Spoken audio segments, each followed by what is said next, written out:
अब जो अनिश्वरवादी हैं वो कहेंगे कि मॉरल तो ठीक है लेकिन हम स्पिरिचुअल हम मानते ही नहीं। तो दुनिया इस दो भागों में फिर बट जाएगी कि आप पुनः भगवान में विश्वास दिलाने के लिए हमको अब किसी न किसी बहाने तैयार करें, हम तो भगवान को मानते ही नहीं।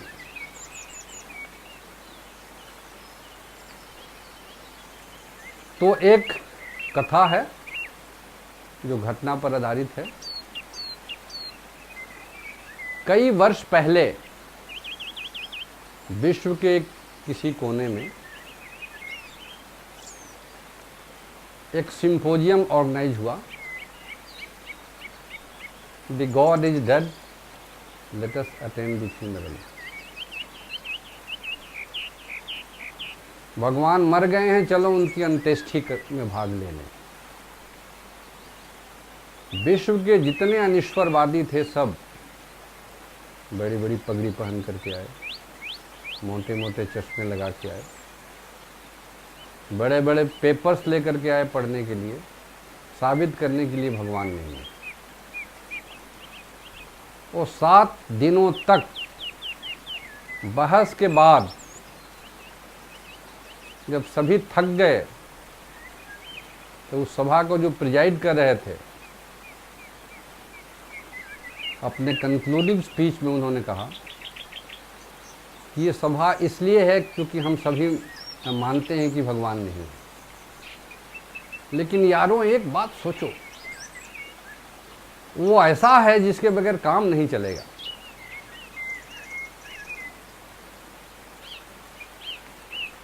क्योंकि अगर प्यार से नहीं भगवान को मानते तो भय से तो सभी मानते हैं। तो उस बुजुर्गवार ने कहा भगवान नहीं है लेकिन चलो हम एक भगवान बना लेते हैं। If there is no god let us create a God.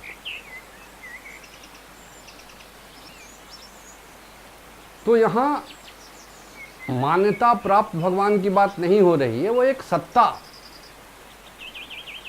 जो विश्व का नियंत्रक है, सबको संचालित करता है, जो विश्व का प्राण केंद्र है, क्योंकि प्राण केंद्र हट जाए तो विश्व खत्म हो जाएगा। धरती का प्राण केंद्र सूरज है, अगर ये न्यूक्लियस डिस्टर्ब हो जाए तो धरती के जितने प्लैनेट्स हैं सब खत्म हो जाएंगे। ये कमरे का भी एक कैमरा जो फोटोग्राफी कर रहा है, रिकॉर्डिंग कर रहा है, इसका भी एक प्राण होगा, संभवतः इसका लेंस है, अगर वो टूट जाए तो ये रिकॉर्डिंग नहीं करता।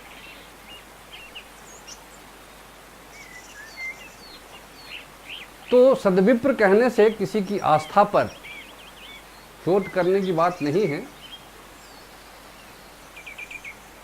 जो विप्र, जो इंटेलेक्चुअल वैल्यूज की लाइफ जीता है, सत्य की जिंदगी जीता है, न्याय विद्ध है, न्याय पर चलता है, जीवन का आधार उसका नैतिक है। क्योंकि नीति के सिद्धांत जीवन की पहली अभिव्यक्ति से लेकर जीवन के लक्ष्य को प्राप्त करने के लिए जो सिद्धांत और व्यवहार मदद करते हैं, उन्हीं को नीति के सिद्धांत कहते हैं। इसकी आवश्यकता तो है। तो जो मॉरलिस्ट और स्पिरिचुअलिस्ट है, लेकिन होंगे तो ये बहुत, इनका अभाव नहीं है। लेकिन सद्विप्र कहने से उनके अंदर में ऐसी क्षमता हो कि अन्याय, अत्याचार, पापाचार के खिलाफ संघर्ष कर सके और उसमें थके नहीं, हारे नहीं। ट्रेमेंडस फाइटिंग कैपेसिटी उसके अंदर में, संघर्ष रत हो, अन्याय अत्याचार के सामने घुटने न टेके।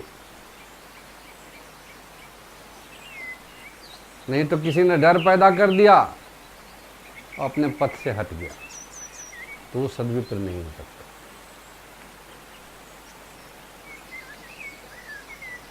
तो सद्विप्र में ये 3 गुण होंगे। समाज की इस व्यवस्था को देख के, शिक्षा के सिस्टम को देखकर निराश बैठा चिंतक मन अगर उसको सामने लाए, कहे कि इस समाज से ऐसा आदमी निकलेगा कैसे? प्रौद्ध प्रणेता ने कहा है, सोशल चर्निंग से पैदा होगा, समाज के मंथन से पैदा होगा, और परिस्थिति ऐसा लीडरशिप इमर्ज करा करके ला देगी। ये दुनिया हमने नहीं बनाई है, समाज भी क्रमिक विकास है, इसमें हर संस्कार के लोग हैं। जैसी परिस्थिति पैदा होगी वैसा ही माहौल बन जाएगा, वैसे माहौल से ऐसे आदमी पैदा होंगे।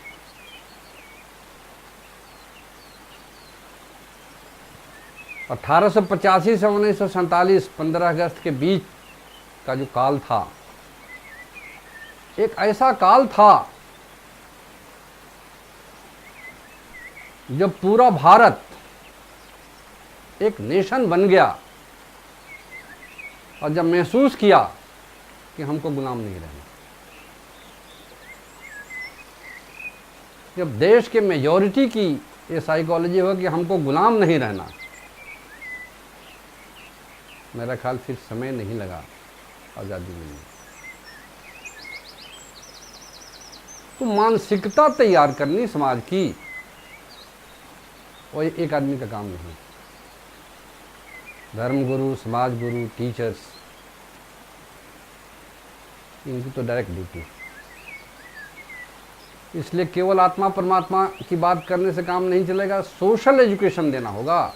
जो हमारी सफरिंग है, जो हमारी पीड़ा है, उसको हम नज़रअंदाज नहीं कर सकते। हमारा लक्ष्य होना चाहिए समाज चलाने के लिए आदमी बनाएं। गवर्नमेंट चलाने के लिए आदमी आईएएस, आईपीएस और एलाइड सर्विसेज से बन जाते हैं, सिविल सर्विसेज बन जाते हैं। साइंस इंस्टीट्यूट्स, आईआईटीज भी साइंटिस्ट बना रही हैं व्यवस्था चलाने के लिए, लेकिन समाज की व्यवस्था चलाने के लिए कोई चिंतन नहीं। और समाज के बगैर हम जी नहीं सकते। समाज के बगैर तो जी रहे हैं, दशा देख रहे हैं। हम बटे हुए हैं, जात पात, ऊंच नीच, छुआछूत की भेदभाव से बटे हुए हैं। तो ये शिक्षा जब तक नहीं होगी, हमारे अंदर से ये रोग मिटेंगे नहीं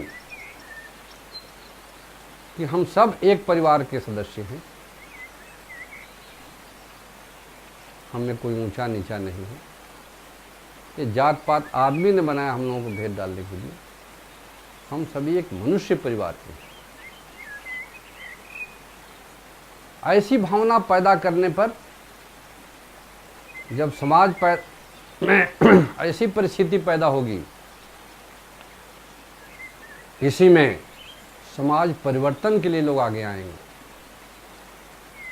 और उसी चर्निंग प्रोसेस से जो निकल करके आएगा वो सदविफल होगा। फिर प्रौद्ध कहता है कि उनकी ट्रेनिंग लेनी होगी। इस प्रकार का पहला चिंतन नेतृत्व का प्लेटो ने किया। ग्रीक सिटी स्टेट्स की दशा देखकर प्लेटो ने चिंतन किया अपने रिपब्लिक में कि समाज का भविष्य क्या है, इन देशों का भविष्य क्या है। इसलिए इनको चलाने के लिए फिलॉसफर किंग होना चाहिए। फिलॉसफर, फिलॉसफर कौन होगा, किसको कहेंगे फिलॉसफर? जिसको पावर दे या न ले, पावर की चाह नहीं हो, उसी को फिलॉसफर कहेंगे। ट्रेनिंग का प्रोसेस रिपब्लिक में जो प्लेटो ने दिया, उसको आज भी यूटोपिया नाम से जानते हैं। उस आधार पर आज तक एक भी फिलोसफर किंग तो बना नहीं।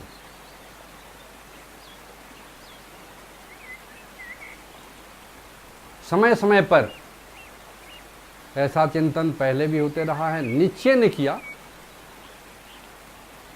उन्होंने कहा कि व्यवस्था चलाने के लिए सुपरमैन होना चाहिए।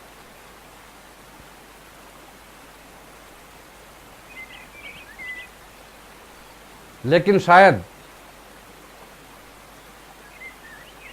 हिटलर ने अपने आप को ही नीचे सुपरमैन मान लिया। उसके नतीजे सेकेंड वर्ल्ड में देखा गया क्या हुआ। मार्क्स ने बोला कि लीडरशिप को प्रोलेटेरिएट डिक्टेटर होना चाहिए। विश्व के इतिहास ने स्टालिन को देखा। चाइना में देखा गया कि विद्यार्थियों के साथ क्या हुआ।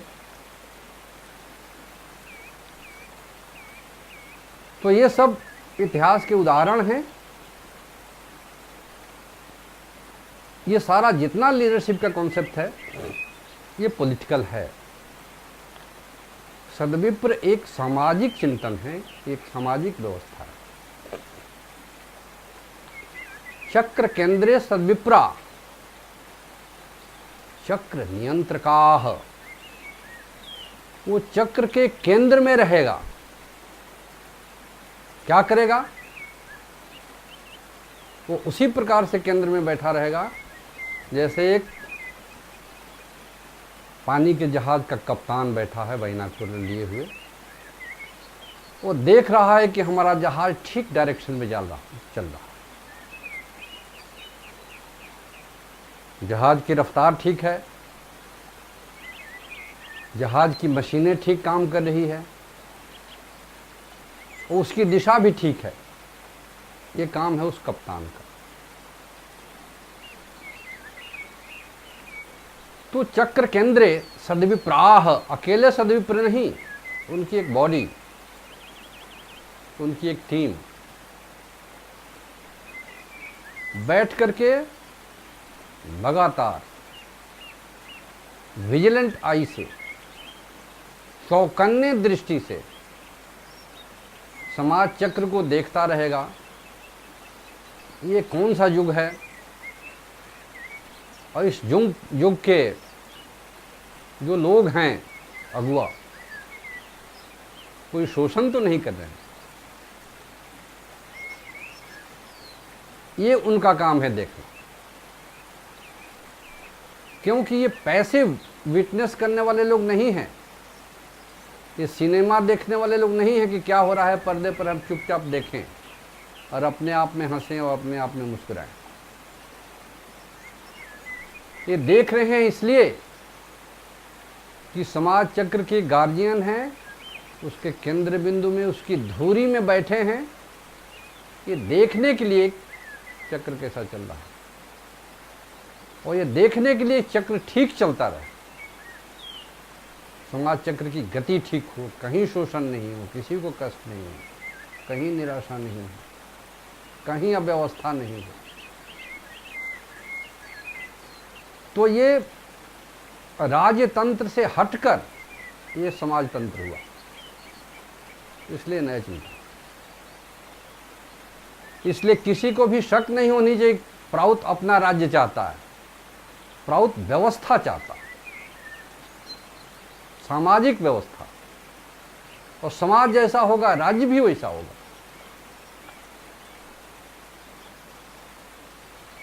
पॉलिटिकल इंस्टीट्यूशन सोसाइटी का रिफ्लेक्शन।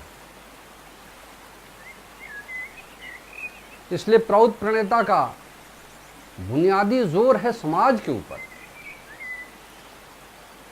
कोई सरकार इतनी बड़ी चीज नहीं है, वो तो बनती बिगड़ती है।